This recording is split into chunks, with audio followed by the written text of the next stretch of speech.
धुंधली के भगवान आत्मदेव जी ब्रह्मर्षि से कहने लगे मुझे पुत्र चाहिए। तो पुत्र के लिए वो ब्रह्मर्षि ने क्या किया, एक फल दे दिया। आप ऐसा करो, इस फल को ले जाओ और अपनी पत्नी को दे दो। देखिए पत्नी को लेके आए तो दे दिए। पत्नी से कहे कि ये फल आप खा लेना, इससे आपको पुत्र की प्राप्ति होगी। आलसी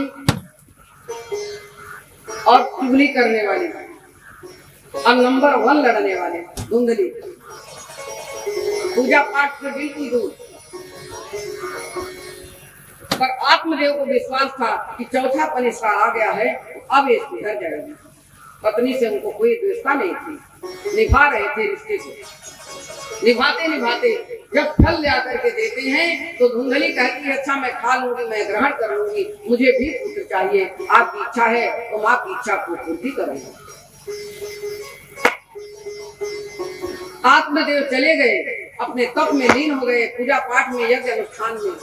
उसके बाद उन्होंने क्या किया, जब आत्मदेव चले गए तो उसने क्या किया, अपनी बहन से वार्तालाप करी, बहन के बुलवा लिया।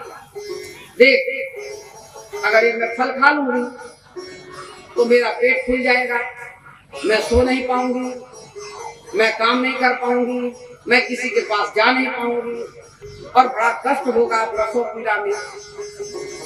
तो मैं ऐसा करती हूँ कि तेरे बच्चा पैदा होने वाला है इसी समय, और इसी समय का ये है, ये फल तू किसी को ले जाके दे दे और जो तेरा बेटा पैदा होगा उसको मुझे दे देना। अब उसकी बहन मान गई, लालची थी ना, बोली ऐसा करना कि मैं तो हाँ कर लेती हूँ, पर मेरे पति बड़े लालची हैं, तेरे पास धन इतना है, मेरे पति को थोड़ा धन दे देना, तो जो औलाद पैदा होगी, पुत्र हो बेटी जो भी है, आपको हम दे देंगे। धुंधली ने कहा चल ठीक है, और ये हमारे पति को नहीं पता लगे आत्मदेव को। अब ये सारी वार्तालाप हो रही है अंदर, पतिदेव को नहीं पता है कि क्या हो रहा है।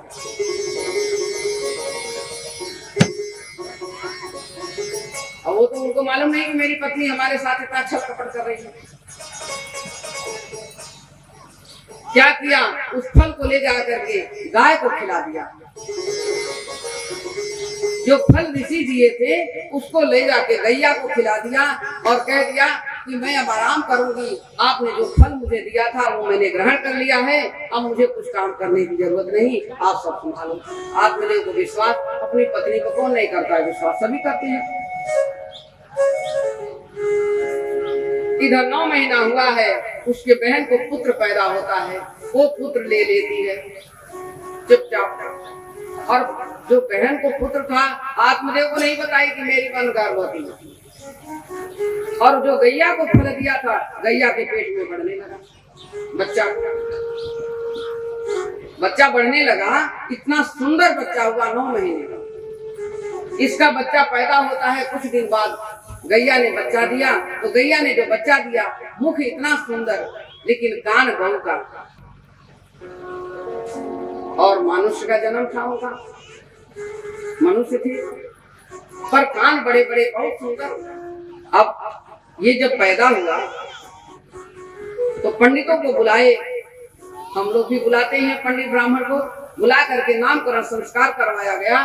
तो ये जो पुत्र था इनका आत्मदेव का बहन वाला, उसका धुंधकारी नाम रख दिया, और जो गाय से पैदा हुआ था उसका गौकर्ण नाम। ब्रह्मर्षि बुलाए, कहने लगे कि इतना सुंदर है, गाय के मुख से मनुष्य का रूप पैदा हुआ है, तो इसका भी हम संस्कार करेंगे। ब्रह्मर्षियों को बुला करके उन्होंने गौकर्ण नाम रखवा दिया, संस्कार कर दिया, यज्ञ अनुष्ठान किए, बड़े दान किए, बड़े खुश रहे। इतना खुश हो गए कि पूरा यज्ञ अनुष्ठान करना, दान पुण्य करना, सब कुछ देना, गांव के गांव दान कर दिया। बहुत बड़े दानी थे, बहुत बड़े राजा थे। थोड़े दिन बढ़ते बढ़ते जब जीव बढ़ने लगा, अब जो गौकर्ण था वो तो ऋषि का फल था, वो भगवान में इतना लीन कि तब जब पूजा पाठ और अपने बैराग लेकिन जो धुंधकारी था बहन का बेटा, ये संतान जो पैदा हुई, जैसे 12-13 साल की अवस्था इसकी होती है और उतना ही उपद्रव शुरू कर दिया है। बच्चों को मारना, पीटना, किसी की चीज छीन लेना, किसी के घर में चोरी कर देना, कोई चीज घर में किसी की रखी उसको उठा लाना, एक काम शुरू कर दिया। थोड़े थोड़े देर में सब लोग कहने लगे कोई बात नहीं, बालक है, हम लोग भी कहते हैं बच्चा सुधर जाएगा, 17-18 साल 19-20 साल का होगा तो ये सुधर जाएगा। पर धुंधकारी तो बढ़ता गया। जैसे जैसे अवस्था बढ़ी, अवस्था धुंधकारी अपना शराब पीना, मीठ खाना, मदिरा पीना और क्या करता, बच्चों को मार करके फेंक देना, कुएं में डाल देना, अन्य उपद्रव जघन्य पाप शुरू कर देना, ब्राह्मणों को गालियां देना, मारना पीटना, सब चीज का सोच। और गौकर्ण उतने ही धर्मात्मा बनते चले गए। जब ये देखे आत्मदेव कहने लगे, ये बताओ औलाद भी एक मिली चौथे पन में, ऐसे दुष्ट औलाद हो जाए तो हम निर्बंध से ही अच्छे थे, महात्मा तो कह ही रहे थे। अब आप ही लोग बताओ, चौथे पन में किसी का औलाद हो और नालायक निकल जाए तो यही सभी कहेंगे ना, भगवान कहता ऐसा नहीं होता, निर्बंध सिखा बढ़िया। बड़े दुखी हो गए। उसका उपद्रव बढ़ता गया। धीरे धीरे वो क्या किया, वेश्याओं के घर जाना शुरू कर दिया, धुंधकारी। अब वेश्याओं के घर जब जाना शुरू कर दिया तो घर में जितना धन दौलत था सब मार मार करके माँ को ले। बेटा शराब पीता है, कमाता तो है नहीं, माँ को मारेगा पैसा चाहिए और बाप को भी मारेगा पैसा चाहिए। लड़कियों के चक्कर में सब लोग बर्बाद हो रहे हैं, कितने बच्चे, और माँ बाप भी दुखी हैं सब। ये काम करना शुरू कर दिया। जितना धन दौलत सोना चांदी था, धुंधकारी घर से उठा उठा वेश्याओं को देना शुरू कर दिया।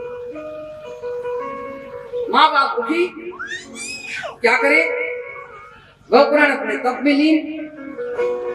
आत्मदेव अपने जीवन को धिक्कार करने लगे, हे नारायण, हमने बहुत बड़ा भोग में संसारिक में आकर के मैंने तो बहुत बड़ी गलती की। आप कह तो रहे थे, पर कहते हैं ना कि भगवान और पितरों का कहना जो नहीं मानता है कहीं कहीं दुख छुपाता है जी। भगवान ना ही का तो हमसे कोई तकलीफ नहीं होती, ऐसी हालत हो गई। फिर धुंधकारी क्या किया, एक दिन की उसकी ऐसी, अब घर में तो सब कुछ खत्म, फिर क्या किया, वो लूट मार खसोट चोरी करना शुरू कर दिया, घर में चोरी। और चोरी करके जो धन लाता है वो वेश्याओं को ले जाकर के दे देता। 4 वेश्याएं थी, उन्होंने को ले जाके दे देता।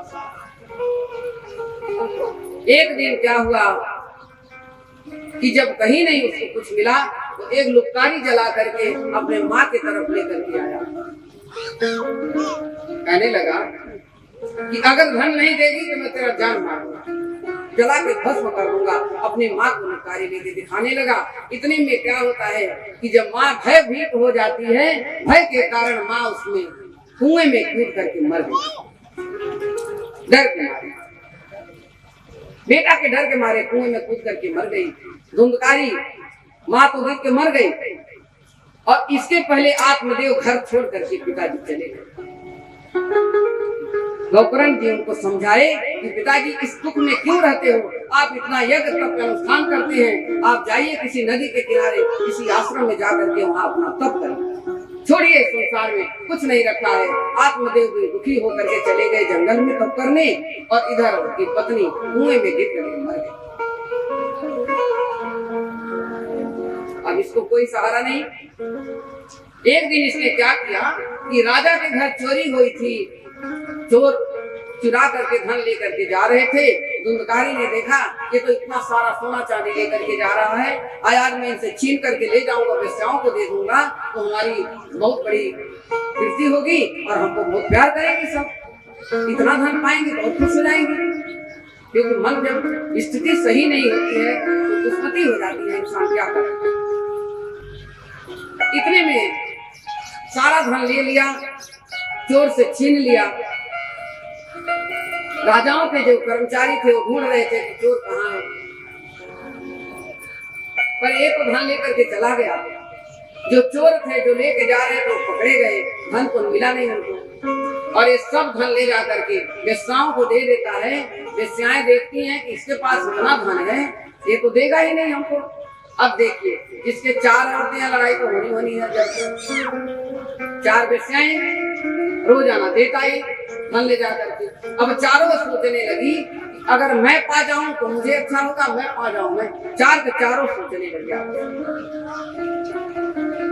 तो 2 कही कि ऐसा कर बहन कि ये सारा धन हम दोनों ले लेते हैं, उन दोनों को ना मिले।